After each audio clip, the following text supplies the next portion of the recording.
Welcome to Crosstalk Solutions. My name's Chris, and in a video that I released about a month ago called Getting Started with Raspberry Pi 4, I mentioned that one of my favorite things to do with a Raspberry Pi is network monitoring, and really more specifically, network monitoring and troubleshooting. Now, I had a need come up recently where I'm going to be using a Raspberry Pi for some network troubleshooting, and I thought it was a really good opportunity to show one example of how Raspberry Pi can be extremely useful in troubleshooting a pesky network problem that is pretty difficult to troubleshoot otherwise. So what I'm going to do in this video, first I'm going to show you the script that we have running on the Raspberry Pi, what it does, and how it's going to work. Then I'm going to dig into the actual problem itself for those of you who are interested in actually maybe helping me try to troubleshoot this thing. You can give your suggestions, but that'll be on the back half of the video because I don't want to waste time up front talking about that. Let's just talk about the script. So the script that I'm running on this Raspberry Pi will be available for you guys to download and modify as you see fit. I will make sure that there is a link to the script that I'm using on this Raspberry Pi in the description of this video. So what am I using here? I am using a Raspberry Pi 4 with 4 gigs of RAM. This is actually overkill for what I'm doing. You could basically do this same exact network troubleshooting script and setup on like a Raspberry Pi 0W if you wanted. I prefer to have the hardwired network cable, but I certainly don't need the 4 gig version. I could use a Raspberry Pi 3 with the 1 gig of RAM, no problem. But since this is what I happen to have on hand, this is what we're going to be using, and I'm only going to have this at the client site temporarily, and eventually I'll be bringing it back here to my office. So this is the Raspberry Pi 4. I have this rainbow case from Pi-Moroni. I also have the Pi-Moroni fan shim, and I have set up the Pi-Moroni fan shim to, come on when it hits a certain temperature and turn off when it goes below a certain temperature, even though, not necessary to do that, but I like to make sure that these things are running properly. So really simple setup as far as the Raspberry Pi goes. Imagine you started with my Raspberry Pi getting started video and we're kind of picking it up from there. Here I have the SSH interface of this Raspberry Pi, and I have a folder here called nettest. If we look in nettest, we're going to see a file called nettest.sh. So let's go ahead and edit that file. This is the script that I'm going to be running. So the purpose of this script is to check for internet connectivity. And when it detects that there is no internet connectivity, then we want to do a TCP dump. The reason that I'm running this script is I have a client that is having a very odd network problem. They have a dead simple network. Again, I will dig into this in more detail on the back half of this video, but sort of the gist of why I'm having to do this is because very sporadically, and we're talking about sometimes it happens 3 times a day, sometimes it happens once a week. So very sporadic this problem happens. When the problem occurs, the client loses internet access and complete network access only for their wired clients. Okay, their wireless clients are still just fine. So this is just affecting the wired network, and I cannot for the life of me figure out what's going on. And again, I will dig into the troubleshooting, all the steps that I've taken to troubleshoot this so far, and we are now at the point where I want this device to be on site so that when it detects the internet is out, I start doing a packet capture of what's happening on the network while the internet is down. Once the internet comes back up, it stops doing the packet capture. So the reason being, or the notion being, is that I need to be able to see what's happening on their network when this problem is happening, and I have not been able to catch it in person. So I don't want to sit down at their office all day, every day until this problem just happens to occur. So the internet and network goes down for anywhere from like 5 to 20 minutes at a time, and then it comes back up, and it might be another week before the problem happens again. But it's happening often enough that it's a real, pain in the butt for this client, and totally understand that. So there's a number of things that I suspect could be happening, but without actually being able to see that network while the internet is down, like basically see what those clients are seeing on the network when they don't have internet connectivity. That's what I'm trying to accomplish here. So that being said, let's take a look at this script. It's a very simple script. We have a ping delay time. So this is the ping time in seconds. How often are we checking for internet connectivity? I'm checking every 5 seconds. Originally, this script was set to every 1 second, but 5 seconds should be plenty. Then we can turn the debug on and off. And essentially this means, all of the output of the script can be sort of enabled or disabled. So you see all these things here. It's if debug is on, then we're going to echo out this line, right? And that's basically just, for the developers and when you're testing out the script to be able to see that sort of stuff. So what are we doing here? Let me scroll down. So basically what we're saying here is we're going to do ping-c1, okay, so that's one count to this IP address, 8.8.8.8. Now that's Google's DNS server. You can pick any IP address or FQDN, and as a matter of fact, we are redoing this script. We're adding this in as a variable instead, so that what we'll do is we'll have a ping destination variable up at the top that you can set to be 8.8.8.8 or 1.1.1.1 or any IP address or FQDN of your choosing, and then it will populate the ping command down here. So basically, if the ping succeeds, then we just go to sleep for the amount of the ping delay, and then we try pinging again. Basically, we're pinging every 5 seconds. However, if the ping fails, then we are first going to do some cleanup work. Basically, it kills any existing TCP dump processes that are running on the server, and then we do a brand new TCP dump. So we're doing a TCP dump, a bunch of different variables that are related to TCP dump, and we're putting it out to the root folder, or it's really whatever folder you're running this script from, and then we append the date and time of the packet capture. So that's really all there is to it. This is a pretty simple script. It just says ping the internet. When the internet is not pingable, start doing a TCP dump and save those files. Now, that's sort of part one of what we're doing here. Let me go ahead and run that script so you guys can see it in action. So /nettest.sh, it's going to wait 5 seconds, and then it's going to start. Boom. So ping succeeded. It's going to wait 5 more seconds. It's going to do it again. Boom. Ping succeeded, right? So right now, it's just pinging every 5 seconds. I also have another version of this running in the background. So let's go ahead and hit Control-C. And what I'm going to do here is I'm just going to unplug the network cable from the Raspberry Pi. Keep in mind that it is running that script on the Raspberry Pi already. So we're just going to unplug the network cable, and let's wait for about 30 seconds. Okay, 30 seconds is up. We're plugging the network cable back in. Let's see if I still have connectivity. Sometimes it saves it, sometimes it doesn't. Looks like I'll have to reconnect here. There we go. Okay, so I didn't even lose connectivity. It actually came right back. So now, let's go to the root, and here we can see some TCP dumps. So right now it is 1:20 p.m. on January 14th, and we can see here, January 14th, 1:19 p.m., we have a TCP dump. Now, so this TCP dump is not going to be very interesting because I had the the network cable completely unplugged, so it wasn't seeing anything.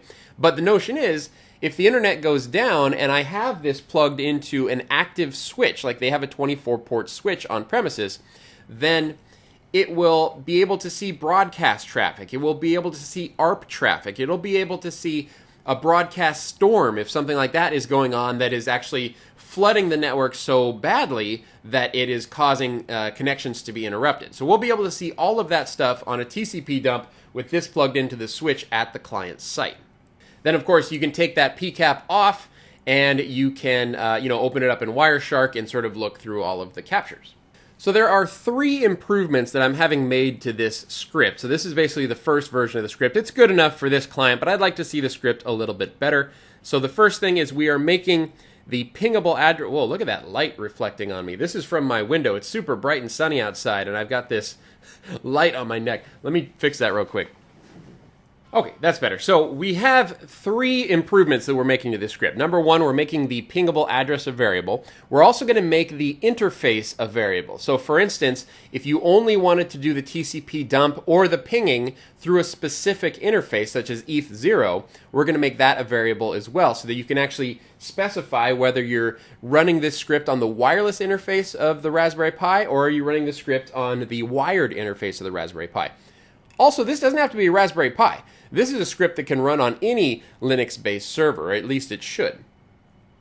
Finally, the third improvement that we're making is when internet connectivity comes back. So once internet connectivity is detected once again, I'm putting in a mechanism to automatically upload any TCP dump captures or PCAPs that were taken while the internet was down to an FTP server. So right now that's a manual process. I have to get into the server. I have to, download those to my own FTP server and blah, blah, blah, right? So it'll automatically upload the PCAPs for me once this is all said and done. The next way that this is an important troubleshooting tool is that here at Crosstalk, we have a system where servers can phone home. Okay, so I have this system set up so that when it boots up, it checks in with what we call our RMS system.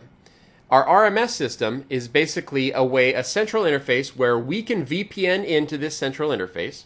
And if I need access to this Raspberry Pi, I can edit this Raspberry Pi's details, and I can check a box that says connect with VPN.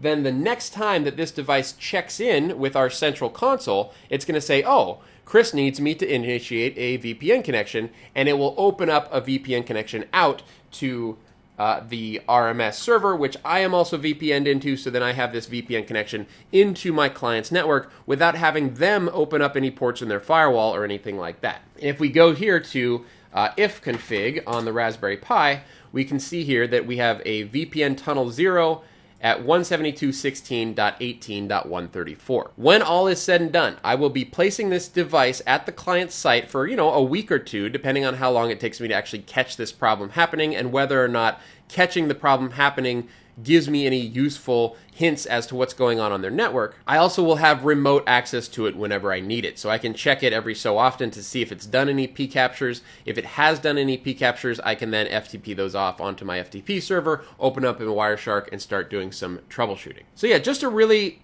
small example of how a Raspberry Pi can be incredibly useful to troubleshoot something that is very difficult to troubleshoot otherwise. Of course, you can do all of the same stuff with if they just have like a Linux server on their network somewhere, but this just makes it super convenient to drop this off, plug it in, and come pick it back up, a couple weeks later. All right, for those of you who are still here and are interested in more specifics on this problem that I'm running up against, I would love your thoughts and input down in the comments below. I hope I'm not inviting too much network administration, backseat driving, but what I want to do here is I will go over the customer's network. I will go over what I have done already to troubleshoot this issue, and basically, what my thoughts are, or what my suspicions are as to what the problem might be. Okay, so as I said, this is a very, very small office network. I think they only have about 6 or 7 employees total.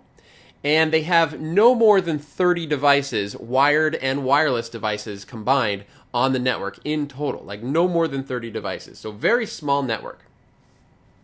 They have Charter 300 by 20 internet connection. We have already confirmed that the internet is not the issue because wireless clients still do have internet access while this problem is occurring. It's only the wired clients that have issues. So that comes into a Charter Spectrum modem that they have on site, and then we're pumping everything into a Unify USG. And then out of the Unify USG, we go to this small switch. Now this is not an ideal switch, but again, this is a very small network, very few people. I didn't want to spend, $100+ on a Unify switch for basically just a switch that has one connection over to another switch, a printer, and an access point plugged into it. So we have this TP-Link 8-port switch.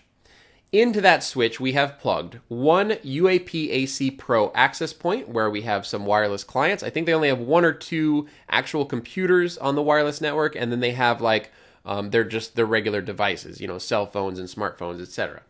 They have this big printer here. So this is one of those standing Canon printer copier things that is, about the size of a VW Bug, sitting in the middle of their office. So that is plugged into this small TP-Link switch. And then we have a cross connect that goes from this small switch where the internet modem and the USG and the access point are, and they have a long cable run. It's about 100 feet. It goes downstairs into a basement where we have a US 24-port switch. And then that fans out to all of the wired clients from the basement closet, fans out to all of the wireless clients, or wired clients, throughout the rest of the office. So basically all of the Cat5, connections in the wall drill through to this small little closet down below where I've got this US24 switch. Okay, so what have I done so far to troubleshoot this problem? First of all, what happens here is seemingly when the problem is occurring, this switch goes offline. So I can no longer see this switch in UniFi. In UniFi, however, I can still see the UAPAC Pro, and I can still see the UniFi USG firewall. So it's not the internet going out. I still have visibility to those two devices. I only lose visibility to the US24, where all of these wired clients are down below, and they are all, of course, affected by the outage as well. The wired clients can not only not see the internet, they cannot see the rest of the network while this problem is occurring. So for instance, they have a Synology NAS that they use as a file share. Those wired clients cannot see the Synology NAS while the problem's happening. And again, the problem itself, sometimes it happens 3 times a day. Sometimes it doesn't happen for a week. It's very, very sporadic. And when it occurs, the internet and network is only down for 5 to 20 minutes. That's about the time frame that we are down. Wireless clients are not affected by the outage. And so what have I done so far? When I first got there, I said, well, let me take a look. I replaced this switch. So they had an even junkier switch in place before this TP-Link. I happen to have the TP-Link just as a spare. So I swapped their really junky switch with this TP-Link, which is still a junky switch, but it's not the world's most junky switch. So I swapped that first. I thought, well, this is kind of a cruddy switch. Maybe that's the problem. Maybe it's causing issues with the wired clients. That didn't fix it. Then I made sure that everything, all of this equipment here, was up to date. And by the way, I don't remember exactly the order that I did all of this troubleshooting, so people might be like, well, you should have updated the firmware before you replaced that switch. You're right. Maybe I should have. I don't remember the exact order in which I've done things here. So all of the equipment is up to date on the latest UniFi firmware, which is the latest as of whatever version UniFi controller that I'm running. This problem, by the way, didn't start happening with the introduction of any hardware. All of this was working fine for a long time. I think I put the switch in close to a year ago. It was working for a good probably 8 months, no problem, before this problem started happening.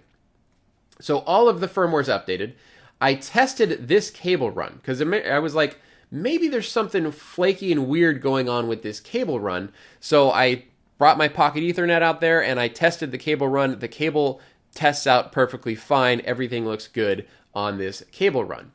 Now, that being said, there could be something in the walls or a mouse chewing on the cable or something, who knows, that causes the problem. But I would think that if there was a physical problem with the cable, it wouldn't be so sporadic, right? It wouldn't be that the cable, goes in and out unless like it's rubbing on something and like a mouse walks by it and like shorts the cable out for 5 minutes or something. I don't know. Like I said, I don't really know what the problem is here. So I tested the cable though, and the cable tests out fine. Then we have this US24 switch, which was my next likely culprit because all of the wired clients are affected and all of the wired clients are in this US24 switch. So I replaced that switch. Okay, so I had just another spare switch. I went down there. They're still temporarily running on my spare switch. I left the US24 switch on the wall, but only plugged in to the other switch with one cable, and then I moved everything else into a brand new switch, thinking that maybe there's some problem with this US24. I could RMA it and we'd be all good. No dice. So that switch was not the issue. The problem is still happening even though I have replaced this US24 port switch with a temporary replacement. I don't remember if I've done any other troubleshooting. I've probably spent 2 to 3 hours on site looking at different things, just making sure everything's up to date and trying to figure out what the heck could be going on, looking at packet captures. While the problem is not occurring, there doesn't seem to be any problem with this network whatsoever.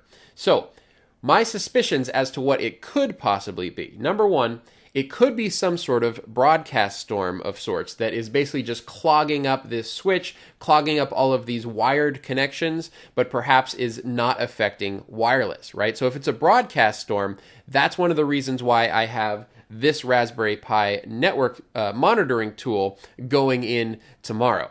Because if there's a broadcast storm, when the internet cuts out, theoretically, I should be able to see that in the packet capture when I actually get the packet capture after the internet goes out.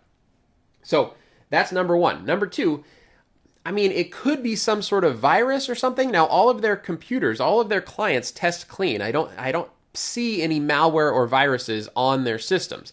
So, I mean, it could be a system where something where they're like affected by a DDoS or they got some more. I don't know. It doesn't seem like there's any virus or malware happening. But I would probably check that a little bit more thoroughly if this doesn't turn anything up. The other thing I thought is maybe there's some sort of issue with a device, like a rogue device that's taking over the IP address of their gateway temporarily. Like every so often, it ARPs itself out as the default gateway on the network.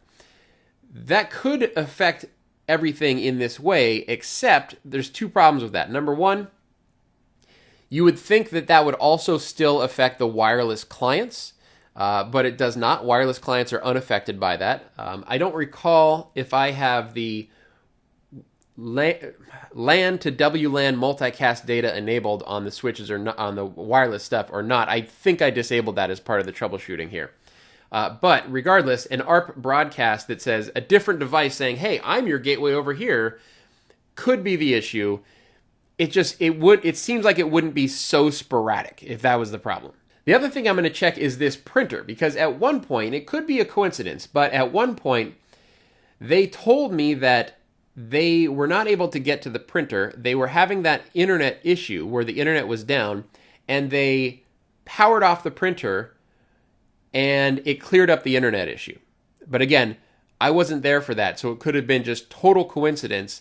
But I will take a look at that printer as well, though I'm not sure how that printer, unless it was completely misconfigured, I don't see how that printer could be causing a problem like this. So anyways, let me know your thoughts down below. I'll do a follow-up to this video if I actually do get to the bottom of this problem and figure it out. It's such a small, simple network that I don't know. I just want to see where this problem is originating. Again, maybe it is one of the client computers that has an issue that is causing it to, blast the network so much that it's causing an outage at certain points of the day or something like that. I just don't know.